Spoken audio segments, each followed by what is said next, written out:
자, 계속해서 이제 3번 문제를 우리가 한번 생각해 보도록 하겠습니다. 자, 2차 정사각형렬 ABC에 대해서 다음 보기 중 옳은 것을 골라라 그랬죠. 자, 기억해 보니까 A가 영행렬이 아니면 A 곱하기 B하고 A 곱하기 C가 같다일 때에 B하고 C하고 같다. 자, A가 0이 아니면 우리는 A를 이렇게 지울 수 있을까요? 오바죠. 그렇게 하면 아니 됩니다. 요게 있으면 되는 것이 아니라 뭐가 있어야 되죠? 그렇죠. A의 역행렬이 존재하고 요 말이 있어야 이 명제는 참이 될 수 있다는 거죠. A의 역행렬이 있어야 이것을 어떻게 할까? 그렇죠. 지울 수 있기 때문에 0이 아니다라고 하는 거 가지고 꼬신다 해도 이런 넘어가면 안 됩니다. 자, 두 번째 내용을 보니까 A의 제곱이 0이면 A는 역행렬을 갖지 않는다 그랬는데 이것은 맞는 내용이 되죠. 0인자는 역행렬을 가질 수 없다 그랬죠. 그리고 디귿 번째에 A하고 B가 역행렬을 가질 때 A하고 B가 역행렬을 어떻게 한다? 가진다 그랬죠. 그랬을 때에 A 곱하기 B 곱하기 C가 0이면 C가 0이다 그랬는데 요거는 맞는 명제가 되죠. 역행렬이 존재하면 이렇게 벅벅 지울 수 있다 생각하시면 돼요. 그래서 C는 빵, C는 빵, 요 명제는 맞는 명제가 된다. 그런 얘기죠. 자, 계속해서 4번 문제를 우리가 한번 살펴보겠습니다. 4번 문제. 자, 4번 문제를 보니까 자, 2차 정사각형렬 또 나왔죠. A의 제곱이 0이다에 대해서 다음 보기 중에 옳은 것을 모두 골라봐라 그랬죠. 자, 이걸 우리가 이제는 우리가 아주 그쵸 조건 반사적으로 딱 즉답으로 이런 내용들을 우리가 풀 수 있어야 되죠. 기억에서 A가 0이다. 이거 무조건 틀렸죠. 그리고 니은에 A는 역행렬을 갖지 않는다. 이거는 무조건 맞는 얘기죠. 0인자는 역행렬을 가질 수 없다 그랬죠. 자, 디귿이 재밌는데 K가 0이 아니면 A-K이라고 하는 것은 요 행렬은 역행렬을 갖는다라고 했어요.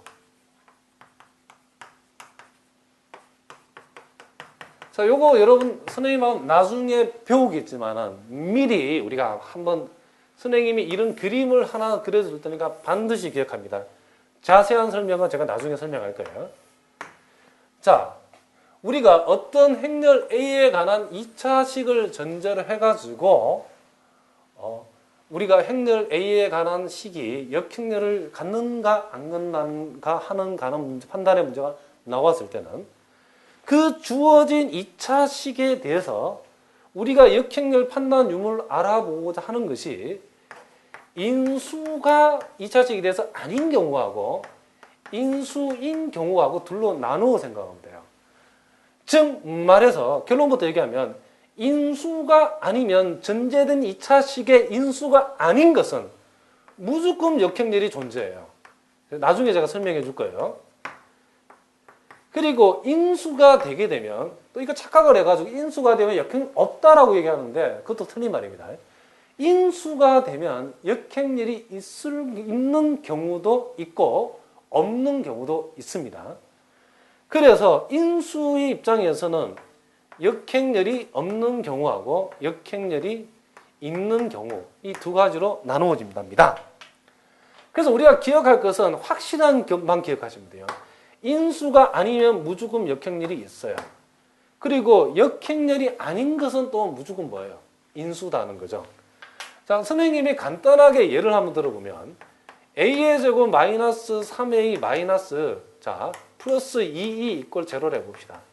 그럼 요 2차식을 인수분해하면 A-2, A-2 이꼴 A-2, A- 이꼴 제로인데 만약에 이와 같은 2차식을 전제를 해놓고 A 플러스 3E의 역행렬이 존재하느냐라고 물으면 이건 무조건 오케이라고 그러세요.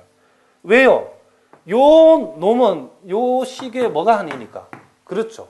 인수가 아니니까. 뭐만 알겠죠?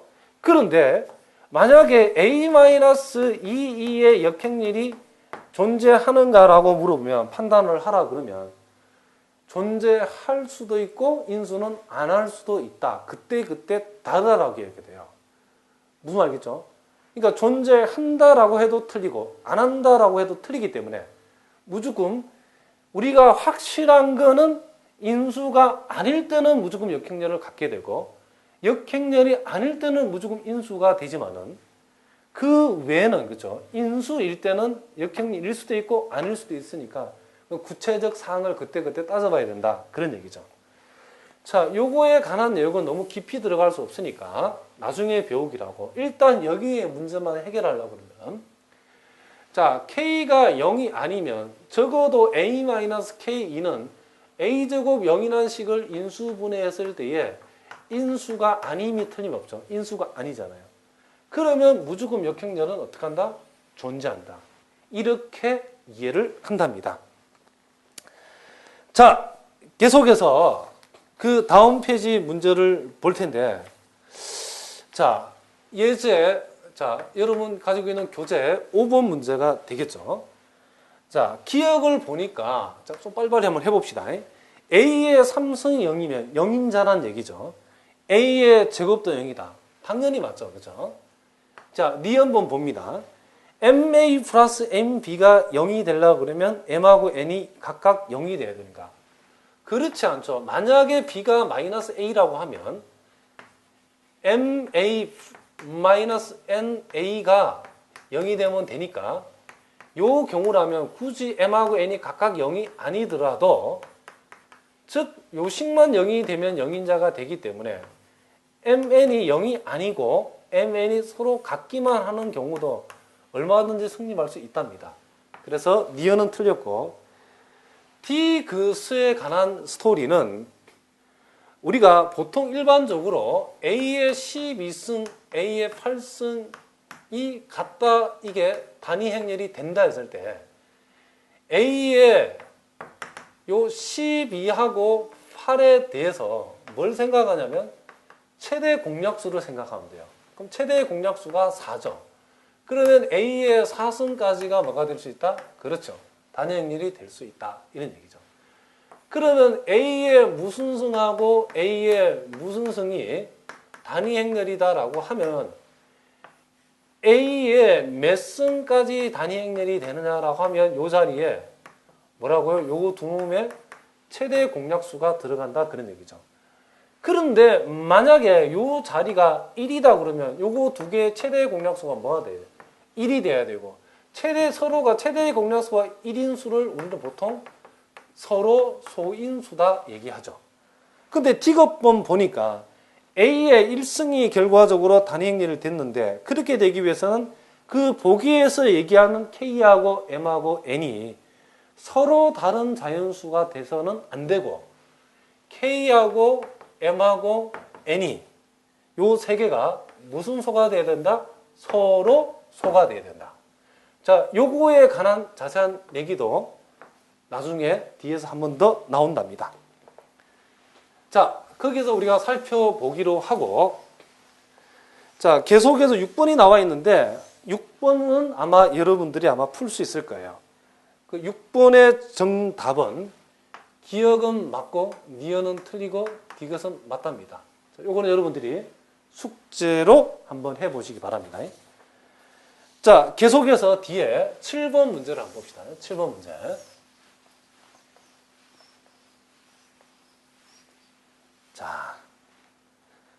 자, 7번 문제. 자, 별을 하나 붙여시기.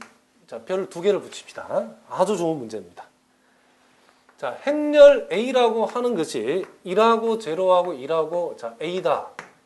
그리고 행렬 N이라고 하는 것이 자, A의 N승 마이너스 단위 행렬이다. 이랬을 때에 다음 보기 중 옳은 것을 한번 골라봐라. 그랬죠. 자, 여기 우리가 일단 행렬 N을 생각해 보면 이 N이라고 하는 것은 자, 요 행렬을 이렇게 생겨먹은 행렬을 NB하라고 그러면 1, 0, 1은 그대로 나오고 NA가 된다라고 그랬죠. 1, 0, 0, 1이니까 요 행렬의 모양이 이렇게 생겨먹었다는 거죠. 근데 이렇게 생겨먹은 건 요거는 우리가 딱 봐도 한눈에 무슨 인자? 그렇죠. 0인자죠. 왜요? A 더하기 D가 제로고 AD 말 BC가 제로니까.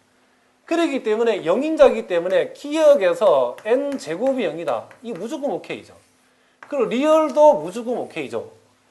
제곱을 해가지고 0인자 되는 행렬은 존재하지 않는다 그랬거든요. 자, 그래서 우리가 기억 리얼은 바로 해결하고 디귿분, 리얼분은 해보면 되죠. E-N이라고 하는 행렬에 역행렬이 존재하는 거 있는데 단위 행렬에서 이 행렬을 빼게 되면 1-NA, 자, 0, 1이 되는데 역행렬의 존재 유무는 디터민을 조사해 보면 되죠. AD-BC 하면 1이 나오기 때문에 1은 0이 아니고 그러니까 역행렬이 존재하기 때문에 리얼은 디귿은 맞는 겁니다. 아, 이게 디귿이 아니고 니은이죠. 니은은 맞는다가 되고 같은 방법으로 해보면 디귿도 맞는 내용이 된답니다. 자, 무슨 말 알겠죠? 자, 이제 우리가 좀 더 심화된 문제들은 다음 시간에 우리가 한번 풀어보기로 하고 오늘 우리가 중요한 두 가지 케일리 해밀턴 공식의 정확한 정의 충분 조건은 성립하지만 필요 조건은 성립하지 않는다 했던 내용하고 또 케일리 해밀턴 공식이 의미를 갖는 경우들이 어떤 경우들이 있는가 어떻게 실제로 적용이 되는가 그리고 오늘 가장 중요한 내용 중에 하나인 영인자에 대해서 우리가 한번 생각해 봤습니다. 자, 여러분 수고하셨습니다. 다음 시간에 뵙겠습니다.